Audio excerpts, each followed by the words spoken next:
Hi everyone, I hope you're having a great time and I'm back with a new video for this week. And the topic that I'm covering today is the valuation of key person in a business.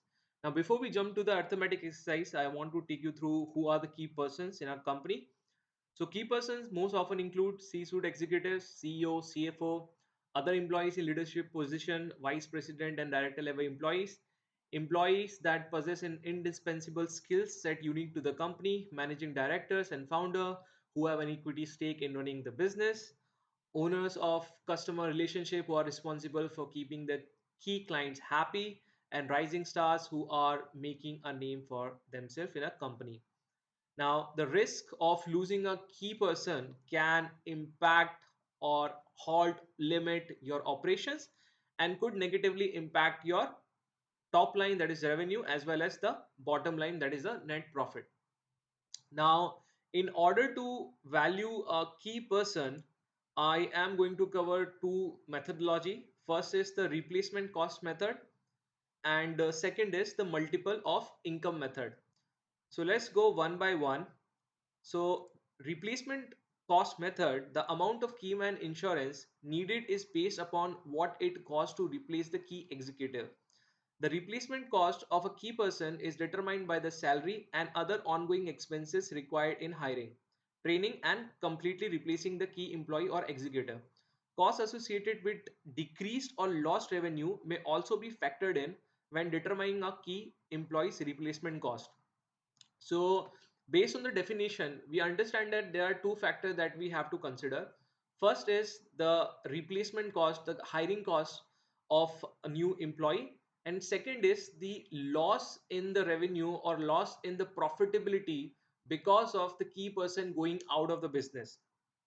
So, the first factor, so if you look over here at the table, I have listed out certain costs or opportunity costs that a company may need to incur at a time of hiring a new employee. These are high level cost. If there's something particular, you can also include that on a case to case basis. So what I have included is the HR manager's effort, listing jobs. In case if you are hiring through a consultant, you can add that. HR formalities such as background check, training of new employees, employee support, and new employee joining bonus. So let's say the weighted average of all the HR persons involved in the hiring process is 250 and the number of hours that you spent is 30. Then the cost is 250 multiplied by 30. Let's say all these numbers are in USD.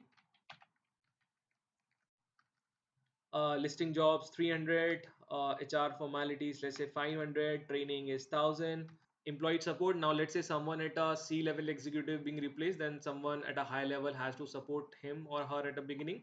So let's say at a per rate of 600, the total number of hours required is let's say 50. Then 30 is the total cost, $30,000, and new employee joining bonus. So considering all of these costs, the total cost of hiring a new employee is coming to around 79,000. So that is the first aspect. The second aspect is the loss in revenue or net profit because of the C level executive being replaced. Now, first, what we need to input is the total net profit of a company. So in this example, I have considered that it will take at least 30 months for a new executive to replace the previous executive at 100% level. So let's say the total net profit earned by the company is around 10 million.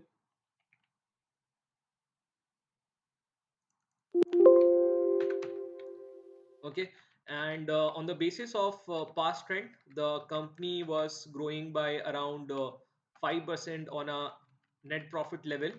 And when I'm saying net profit, that this net profit is not necessarily the net profit pertaining to the profit and loss account, but this net profit could be the cash net profit.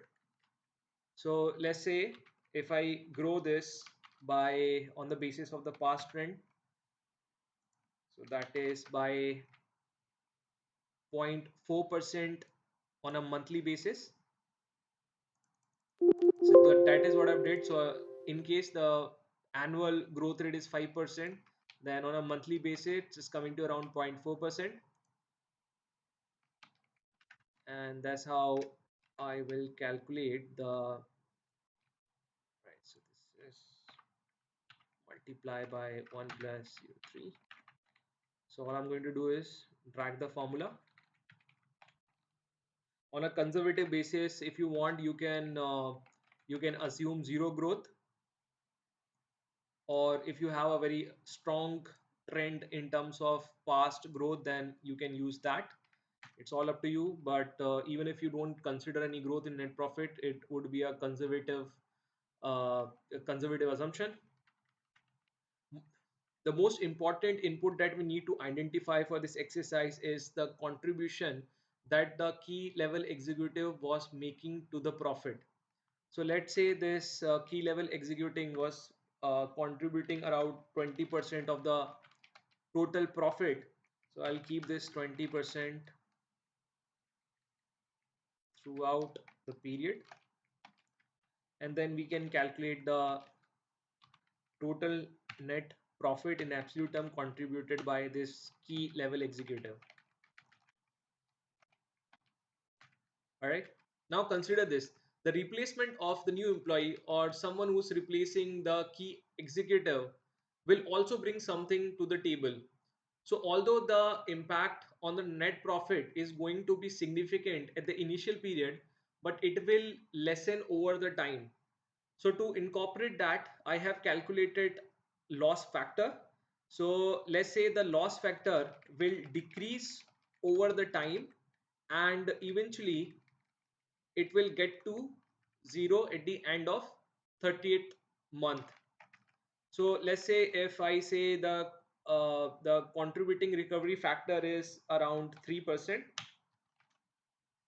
So you will see that the loss factor is decreasing and reaching to around 13% by 30th month. To basically make it zero, let's use the goal seek function. So alter tg. So I want to set this cell to zero by changing this cell. So it is coming to around, earlier we used 3%, now it's coming to around 3.4%. You see the impact is coming down to zero at the 30th month. Now we will calculate the effective loss in net profit by multiplying the loss factor to total net profit.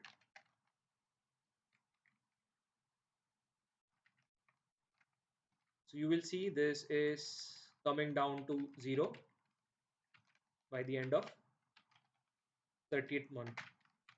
So the total impact is around 31 million, but since it's in future, so to incorporate time value of money, what we are going to do is calculate the discount factor and calculate the present value of all these losses. Okay, let's first calculate the time factor. So we have 12 months in a year. So if I have to calculate the fraction, so if I have to calculate the monthly fraction, that would be 1 divided by 12 months, that is 0.8.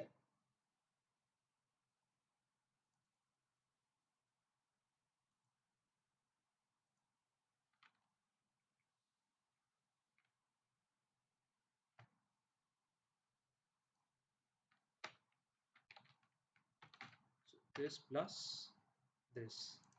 I'll freeze this, and then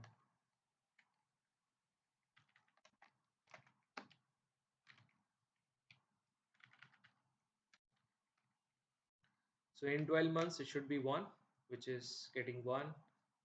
So this calculation looks fine. Then we have to assume a discount rate.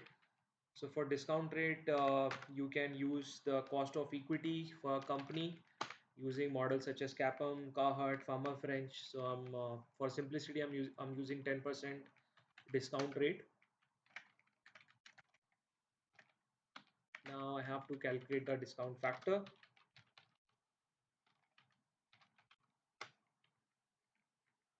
So the formula will be 1 divided by 1 plus the discount rate raised to the power t, and I'll simply drag the formula. Okay, now let's calculate the present value of the loss in net revenue. That would be the discount factor multiply by loss in net profit.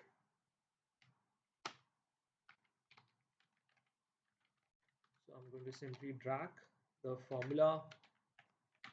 So if you see, it's going down to 0 by the end of 30th month. Now to calculate the total loss in net profit, I'll just simply add this up, which is coming to around 29 million. So 29 million is the loss in net profit. So this is factor 1. Factor 2, to calculate the total value of the key person, as we discussed initially, is the hiring cost. So that we have calculated on the top. So this is the hiring cost of around 79,000, and if I add both these costs, I will come to the value of key person.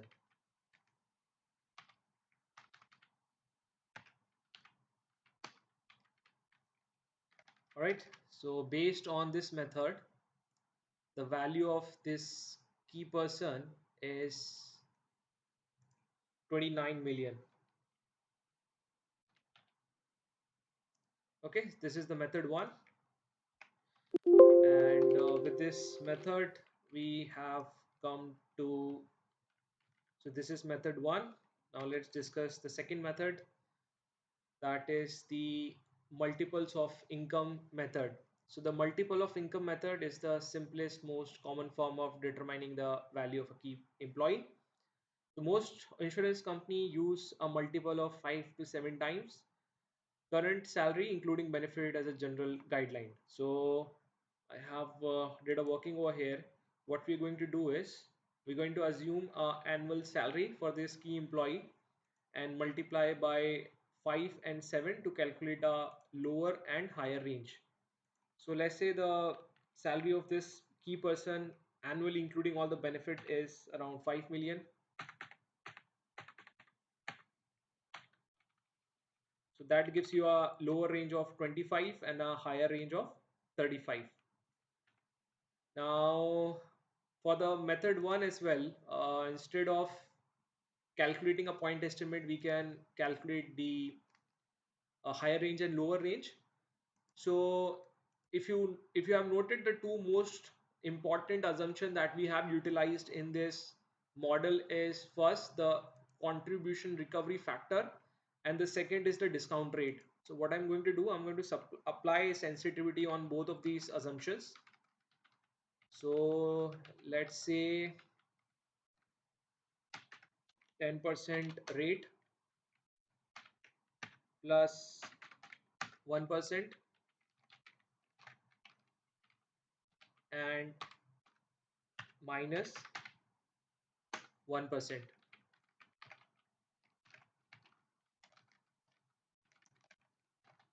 And in terms of contributing recovery factor, let's take 3.4 minus 1%, or let's say 0.5%,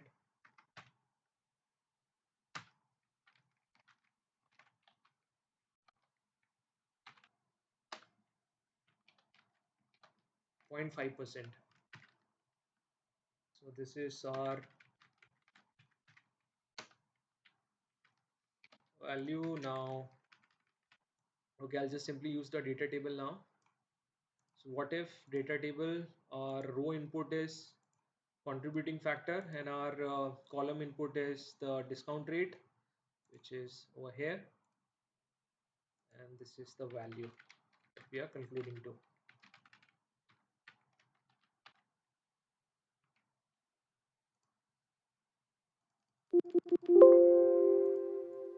So if I have to calculate a lower and higher range, Then just copy the format.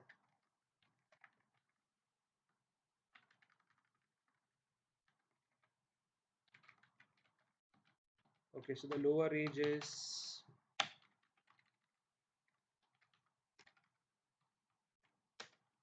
24 and the higher range is 33. So we're coming to a range of 24 million to 33 million over here, and 25 million to 35 million from the second method. So with this calculation, we have come to the end of this video. As usual, I hope you had a great learning session, and I see you the next time. Thank you so much.